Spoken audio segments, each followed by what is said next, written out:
There is one sentence you can say to Australian police that stops a search cold. And there is another one that, if you get it wrong and just go quiet instead, can actually be used against you in a New South Wales courtroom. Most people believe silence is always safe. In one state, that belief can sink you. Stick around, because number 4 is the line you have to say out loud, not just think. Here is the thing about the words "we got a call about you." A phone call is not a warrant. It is not an arrest. It is not proof of anything.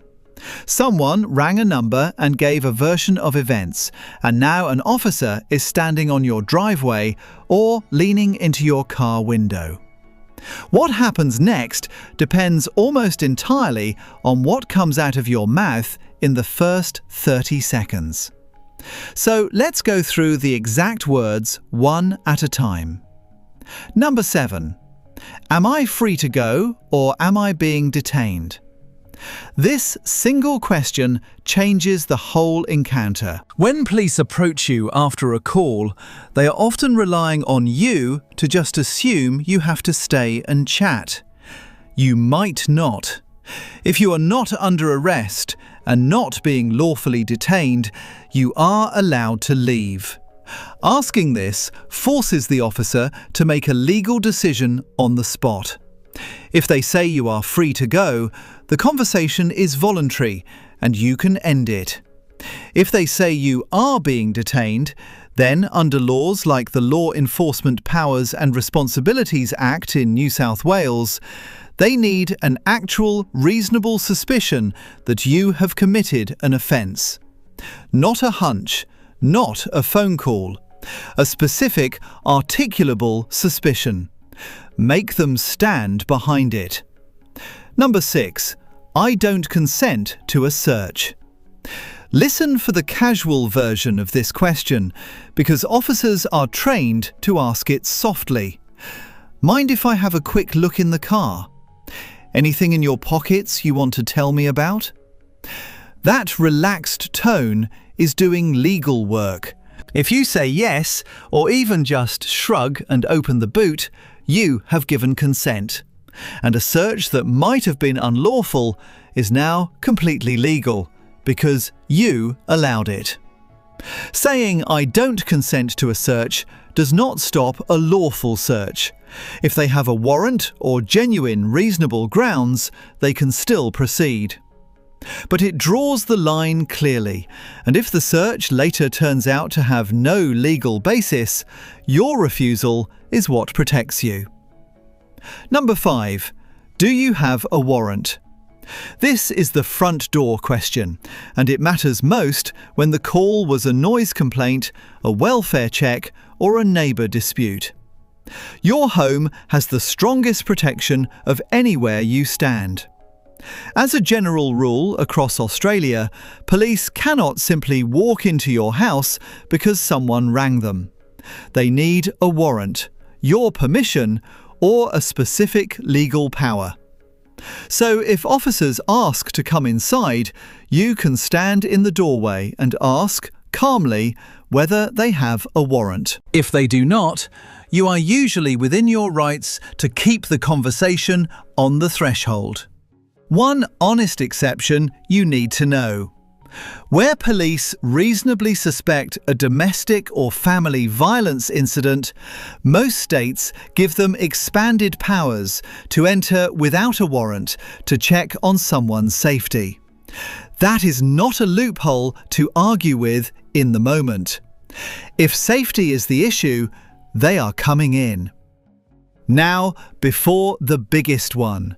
Understand this. Everything so far has been about what you say to control the encounter. This next one is different, because it is the line where saying nothing at all can legally backfire. This is the one the rest of the video was building to. Number 4. I am exercising my right to silence, and I want to speak to a lawyer. Here is what almost nobody tells you. In Australia, you have a right to silence, and the High Court confirmed in Petty versus the Queen back in 1991 that, as a general principle, exercising that right cannot be treated as evidence of guilt. Good. But in 2013, New South Wales changed the game with Section 89A of the Evidence Act.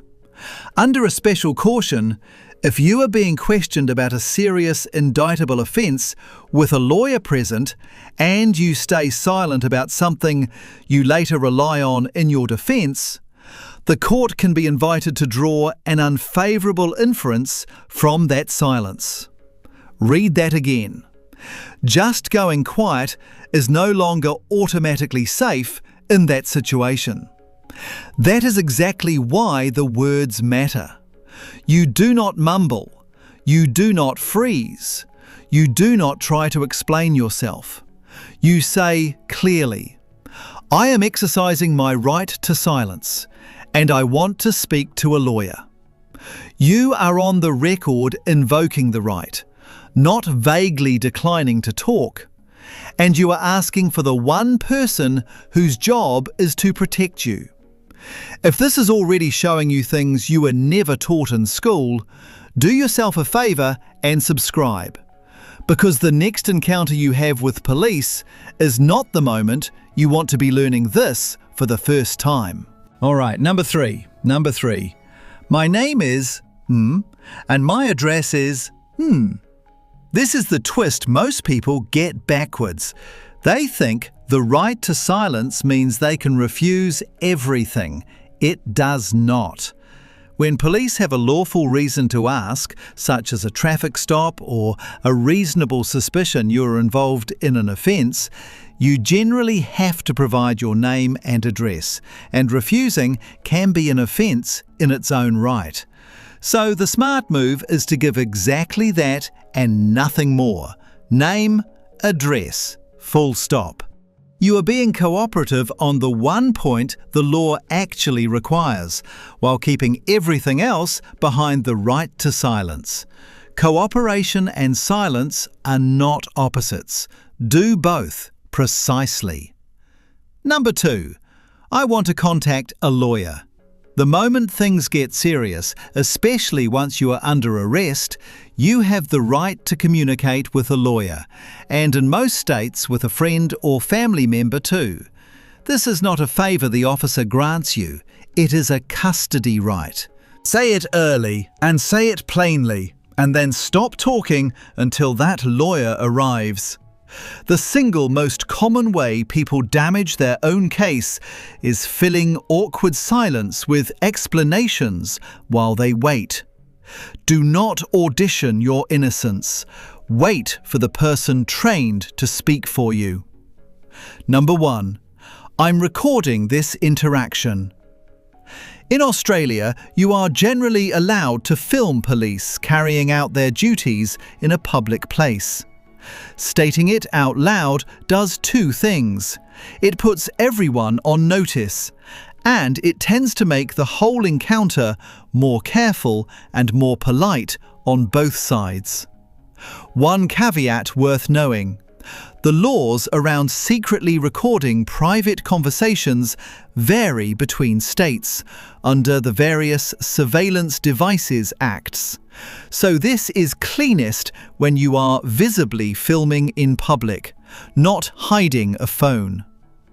A calm, open camera protects you and it protects them. It turns he said, she said into something you can actually point to later. So there they are, the exact words from "Am I free to go?" to "I'm recording this." Notice the pattern underneath all of them. You are never rude, never obstructive, never lying. You are simply refusing to volunteer your way into trouble. The person who walks away clean and the person who ends up in a cell are often separated by nothing more than knowing which sentence to say and which one to stay away from. One honest note to close on.